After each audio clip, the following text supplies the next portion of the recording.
Welcome to today's lesson. Today we're going to look at graphing proportional relationships. Okay, again as a reminder, feel free to pause the video or rewind the video, whatever you need to do. Make sure you get everything you need here as you watch it. Okay, first thing we're going to look at here, we got a table. It says the cost of fruit per pound. And the first thing we want to know, is this a ratio table? Okay, so if you look at the graph here, you'll notice on the left-hand side, I put X next to weight and Y next to cost. Okay, so we've been talking about Y over X equals K and Y equals K times X. So in this problem, they're treating the W like the X, and they're treating the C like the Y. Okay? So as you can see here, I took all the C's divided by W's, and I got 0.6. For each one of them. So 0.6 is my K. So yes, this is a ratio table because they all come out to 0.6. Okay? Now, when we graph this table, our weight, so your X is always going to be on the horizontal axis, okay, which you might want to call it the bottom. Okay? The Y is always going to be on the vertical axis, okay, which is the one on the side. So when I graphed that 1 pound costs 60 cents, or 0.6, okay, what I did here on my graph is I went to the 1 on the weight, and then I went up until it matched with the 0.6 on the Y. Okay, same with the 2. We're at the 2. You'll notice that the 2 on the X matches 1.2 on the Y. Okay? And we just continue to do that. Now the next part here asks, what is the cost of 3.5 pounds of fruit? Okay, so we have, Y equals KX. We know that K is 0.6. So we would put 0.6 in for K. Now the other thing we know is pounds are associated with the X value. Okay? So for the X, I am going to put in the 3.5. So I'm going to rewrite this equation as Y equals 0.6 times 3.5. And then all we have to do to get that value is take 0.6 times 3.5, and we would get $2.10. You would get 2.1 on your calculator, which would represent $2.10 in this problem. So 3.5 pounds of fruit would cost $2.10. Now, if we were to write this equation with the letters they gave us in the table, the W and the C, okay, instead of Y equals 0.6x, we would have C equals 0.6W. Okay? Same equation. And again, we just put the 3.5 in for the W. Now, if you look on the graph, if we go 3.5 on the x-axis, which is the weight, and I go up till I hit my graph, okay, and I go over, you'll notice we are just above the 2. Okay, so that's about the $2.10 there. So if we were to put a point right here, that would represent 3.5 pounds are going to cost $2.10. That would be that point right there. Okay?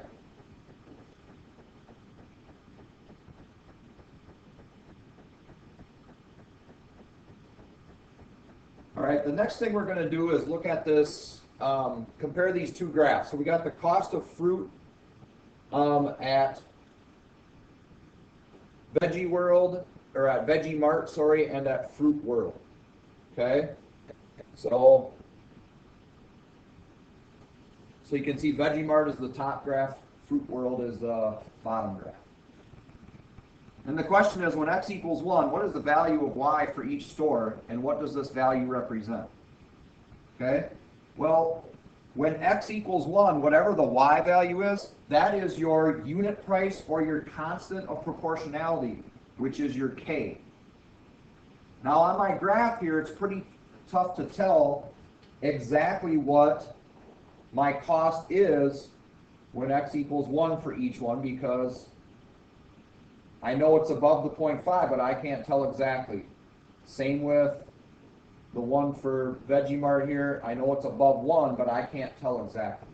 But what I can do is look at 2 points that I'm giving you here, the 2 and the 2.3. So remember, k equals y over x. So if I do 2.3 over 2, here I get 1.15. And for Fruit World, if I do 1.2 over 2, okay, I get the 0.6. Okay, so for Vegemart, when x equals 1, y is going to equal 1.15. Sorry, that's a bad 5.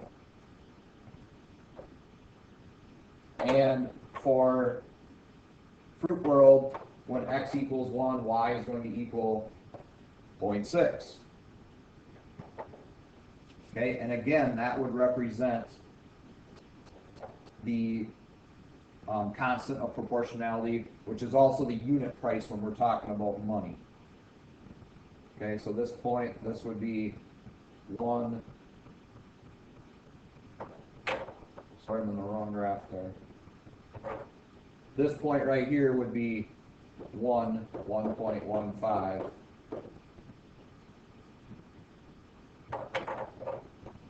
And this point right would be 1 and 0.6 right there.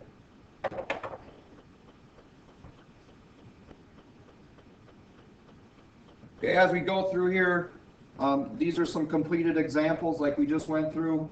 So if you want to pause as you look at these, go ahead and do that.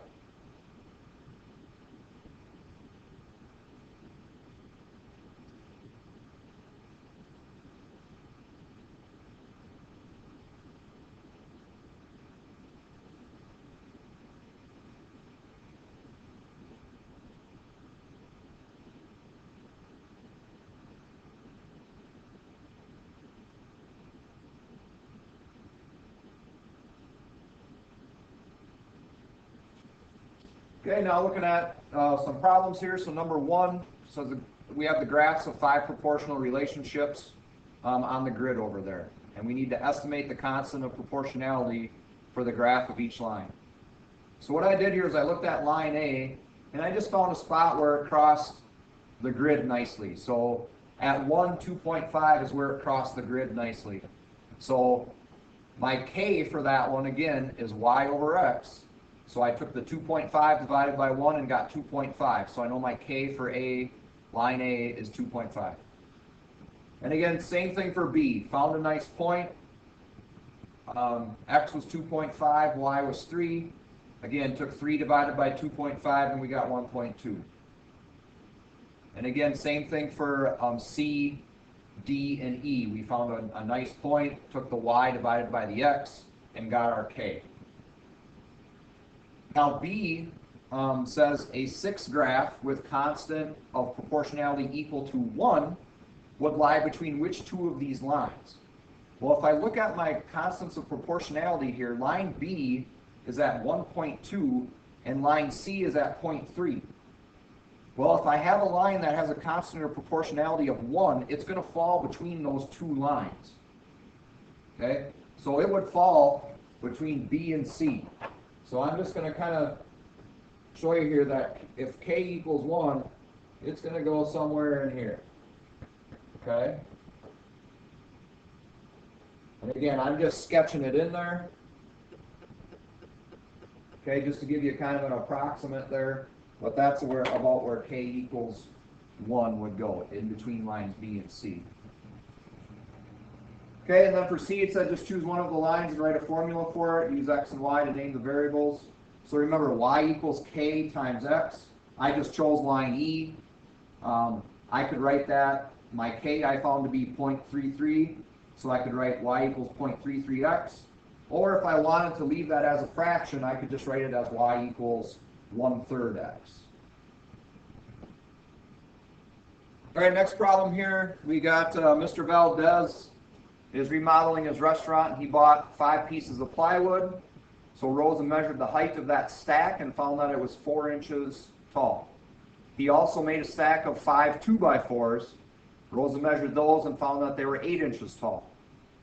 So it says in both cases there's a proportional relationship between the height of the stack and the amount of lumber.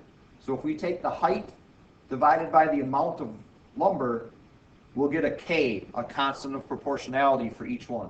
So for the plywood there, 4 inches over 5 pieces, so 4 over 5 is 0.8. For the 2x4s, the stack was 8 inches tall and there were 5 pieces, so it's 1.6 for K. Letter B asks us to write a formula for those. Okay, so for our, again, y equals k times x.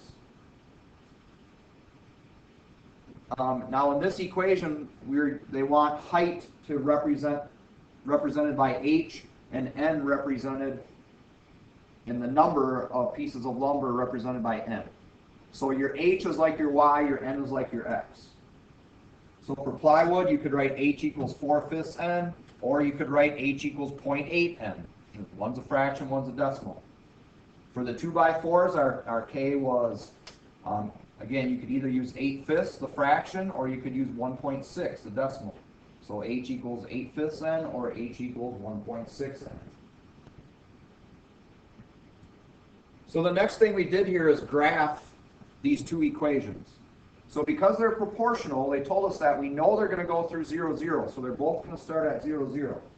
And then for the plywood, we know that 5 pieces is 4 inches tall. So we made a point for that, for the plywood.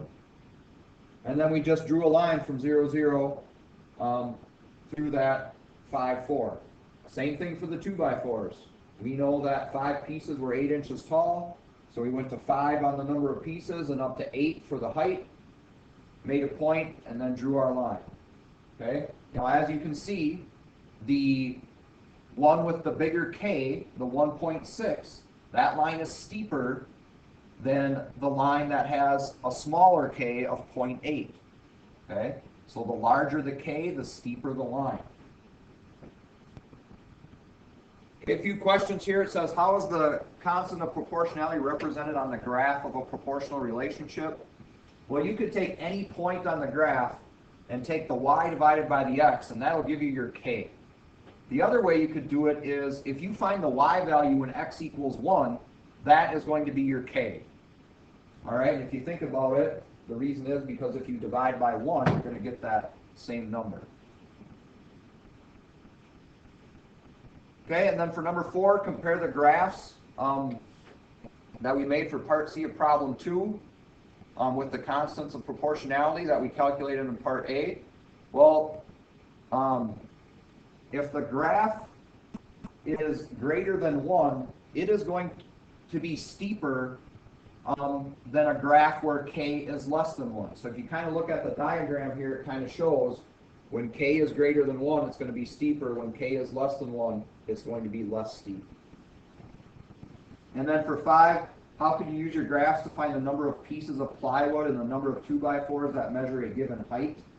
Well, if you kind of look at the graph there, I put some dotted lines on there. I would start at the height and draw a horizontal line over until I hit the graph. And then whatever point I hit the graph at, then I would go down to see what the number of pieces would be. Okay? So that's how we would go ahead and find that on a graph. All right, to wrap this up, how can you find the constant of proportionality from the graph of a line through 0, 0? Again, one way is find the y value when x equals 1. Or if you just find any point on the graph and take the y value divided by x, that is going to give you k. Okay, go ahead, make sure you're finished up there, show us your note sheet, and get your homework.